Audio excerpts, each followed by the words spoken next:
আমাদের একটা হাওড়া জেলা বলে জেলা আছে না, হাওড়া জেলা মানে শওকাত সাহেব নাম শোনেননি? শওকাত সাহেব মানে ইয়াসিন ভাই, কারি ইয়াসিন যে বক্তা আছে না, ওনার বাপ, উনিও তো তাবড় বক্তা। তা আমরা, আমার শিক্ষক, তা আমরা দুই ছাত্র আর শিক্ষক মিলে আমরা যাচ্ছি হাওড়ার উলুবেড়িয়ায় প্রোগ্রামে। স্টেশন থেকে কিছুটা দূরে গিয়ে ওখানে বসে চা খাচ্ছি। তো আমাকে বলছে আব্দুল জব্বার কী করে যে এবার আমাকে এরা ডেট নিল, আমি নিজেও বুঝতে পারছি না। তাই বলছে হুজুর কিছু হয়েছিল? বলে হ্যাঁ। তখন আমাকে বলছে কি হয়েছিল? আমি তখন বললাম কী হয়েছিল হুজুর? তো আমাকে বলছে যে আমাকে স্টেজে নিয়ে আসলো, বলা হচ্ছে এখন শওকাত সাহেবকে দেওয়া হবে যে যেখানে আছেন তাড়াতাড়ি করে বসে পড়ুন। এত বড় ব্যান্ডেল, ধরে নিন প্রায় 2-2.5-3 হাজার মানুষের সমাগম, সকল মানুষ একেবারে খাঁচাখাঁচ ভরে গেল। এবার মাইক্রোফোনটা নিতে যাবো, সভাপতি সাহেব পেছনে আবার টেনে আমাকে বসিয়ে দিয়েছেন। তো মনটা খুব খারাপ হয়ে গেল। তো সভাপতিকে জিজ্ঞেস করলাম কি ব্যাপার ভাই, বসিয়ে দিলেন কেন? তো বলছে ভাইজান আমরা একটা কাওয়ালিওয়ালাকে নিয়ে এসেছি, একটা কাওয়ালি গাইবে, তারপরে আপনার পালা। কাওয়ালি বুঝতে পারছেন তো, লম্বা টানে কাওয়ালি বলে না? তো কাওয়ালিওয়ালা মাইক্রোফোন পেয়ে তখন কাওয়ালি শুরু করে দিয়েছে, জিসকে সিনে মে ইশকে রাসূল লেগি উসকা ঈমান নেহি। ধরেন আমার ভাই বসে আছেন না, বড় ভাই, ওরকম আমার চেয়ারে হুজুর বসে আছেন, তো এরকম ইশারা চালাচ্ছে, মানে লম্বা টানে, জিসকে সিনে মে ইশকে রাসূল লেগি উসকা ঈমান নেহি, মানে যার অন্তরে রাসূলের ভালোবাসা নেই তার ঈমান নেই। কথাটা তো সত্য না? তো ইশারা করছে। তো আমার হুজুর তখন ভাবছে 27 বছর ধরে মাদ্রাসায় বুখারি পড়াচ্ছি, আমার ঈমান নেই নাকি বে? এরকম একটা চিন্তা ভাবনা আর কি। এরকম যখন ইশারা চালাচ্ছে একটা স্বাভাবিক হবেই। তো কাওয়ালিওয়ালা কাওয়ালি গিয়ে তখন বসেছে। আমার হুজুর তখন বলছে নাহমাদুহু ওয়া নুসাল্লি আলা, পরে আগে একটু লিয়ে লি না তো পালিয়ে যাবে। তো আমার হুজুর তখন বলছে যে আমিও বলতে শুরু করে দিলাম, জিসকে সিনে মে ইশকে রাসূল হোগা উসকা চেহরে সে পতা চলেগা, इंग्लैंड से आने वाला, दाढ़ी को मुंडाने वाला, फुल पैंट फुल शर्ट पहनने वाला, आशिक रसूल कैसे बनेगा। ও মাল বুঝে গেছে যে আমাকে ঝাড়ছে। ও তখন বলছে হাম খানা নেই খাएगा, हम अभी चला जाएगा, हमारा बेइज्जती हो गया। তাই বলছে বেটা তুমি মুখে দাড়ি নেই, ছাপা চাট, ফুল প্যান্ট ফুল শার্ট, তুমি যদি আশিকে রাসূল হও তার মানে তোমার কথায় বোঝা যাচ্ছে তুমি কানাকে হাইকোর্ট দেখাচ্ছ নাকি? তুমি কানাকে হাইকোর্ট দেখাচ্ছ। আমাদের সমাজে অনেক মানুষ আছে, চাচা নামাজ পড়তে চলো না জি। তো চাচা বলে ভাতিজা নামাজ না পড়তে পারি, ঈমান ঠিক আছে, বলছে না? আর আমার রাসূল বলছে লা দীন লিমান লা সালাতা লাহু, যার কাছে নামাজ নেই তার কাছে দিন ধর্ম বলে কিচ্ছু নেই, যার কাছে নামাজ নেই তার কাছে দিন ধর্ম বলে কিচ্ছু নেই। তো আপনি আবার ইমানদার হলেন কি করে? মরে দেখুন কবরটাকে জিনিস, তারপরে বুঝতে পারবেন। মরে দেখুন তারপরে বুঝতে পারবেন কবর কি জিনিস। আমাদের কাছ থেকে বিদায় নিয়েছেন আপনাদের কালিয়া চোখের সুরের ঝংকার কারি মুবাশশির ভাই ছাড়া যেখানে জালসা হয় না আপনাদের আছেন না, চলে গেছেন। কয়েক মাস আগে তার বড় ভাই পর্যন্ত দুনিয়া ছেড়ে চলে গেল। আমাদের কাছ থেকে বিদায় নিয়েছে আমাদের মাথার তাজ, চোখের বড়ি, কলিজার টুকরা শায়েখ খায়রুল বারী আমাদের কাছ থেকে বিদায় নিয়েছে। আর একজন পশ্চিম বাংলার তাবড় বক্তা শেখ আব্দুল্লাহ বিন ইদ্রিস আমাদের কাছ থেকে বিদায় নিয়েছেন। আর একজন ঐতিহাসিক তাবড় বক্তা, সুখ্যাতি সম্পন্ন একজন বক্তা, যার নাম হচ্ছে গোলাম আহমদ মর্তুজা সাহেব। চিন্তা করে দেখুন, মুসলিম জাহারের জন্য এক অপূরণীয় ক্ষতি, যে ক্ষতির কখনো পূরণ হবে না। মেমারি মাদ্রাসার ছাত্র আমি।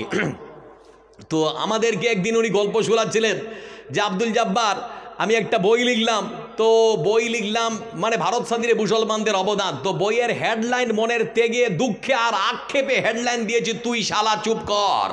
বইয়ের হেডলাইন তুই শালা চুপ কর। তো সরকার বইটা বাজেয়াপ্ত করলো, বলে হেডলাইন পাল্টান না হলে ছাপাতে দিব না। তো শিক্ষিত মানুষ তখন হেডলাইন পরিবর্তন করে তিনি লিখেছেন আপনি আমার স্ত্রীর ভাই ক্ষান্ত হন। ঘুরে ফের কি বলল? শালা নাকি? ঘুরে ফের শালা। বর্তমান সমাজে বইটা পাবেন যে বইয়ের নাম হচ্ছে চেপে রাখা ইতিহাস, পড়বেন বাড়িতে গিয়ে অনেক কিছু দেখতে পারবেন। এজন্য আপনাদেরকে বলতে যাচ্ছিলাম ইসলাম পৃথিবীর বুকে শান্তির বার্তা দেয়, সততা নম্রতার বার্তা দেয়। আমার দিকে চেয়ে থাকুন বলছি আপনাদেরকে। বাস করি আমরা ভারতবর্ষে।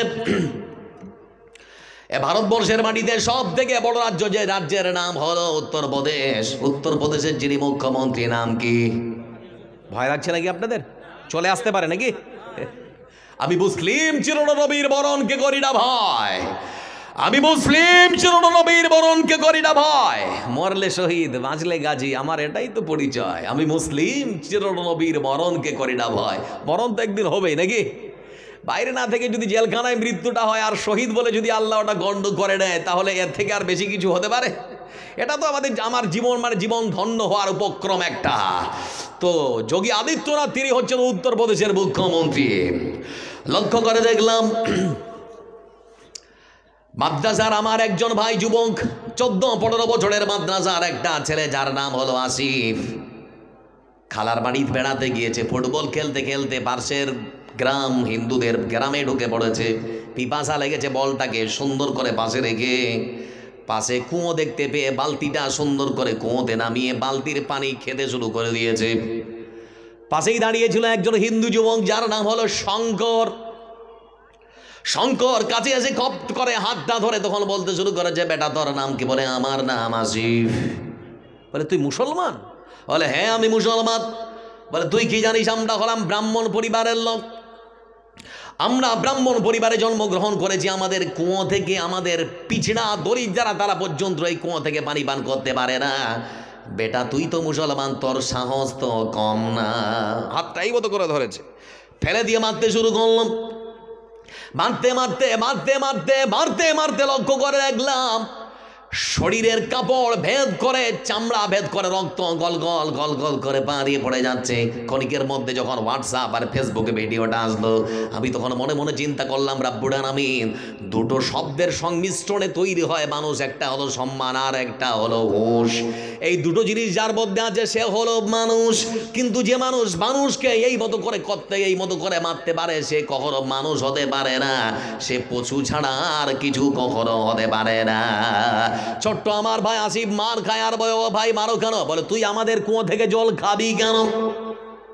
আমার ছোট্ট ভাই আসিফ তখন বলে, ভাই আমাদের ইসলাম ধর্ম তো এই বার্তা কখনো দেয় না। বলে তোর ইসলাম ধর্ম কি বার্তা দেয় বল? ছোট্ট আসিফ তখন বলে, আমার ইসলাম বলেছে, আমার ইসলাম শিক্ষা দিয়েছে, ইন্না ফিল জান্নাতাল গুরফা কাদ ইউরা যাহিরুহা মিন বাতিনিহা ওয়া বাতিনুহা মিন যাহিরিহা আ'আদ্দাহাল্লাহ লিমান আত'আমা আত-তা'আম ওয়া আলানাল কালাম وتابع الصيام وصلى بالليل والناس نيام।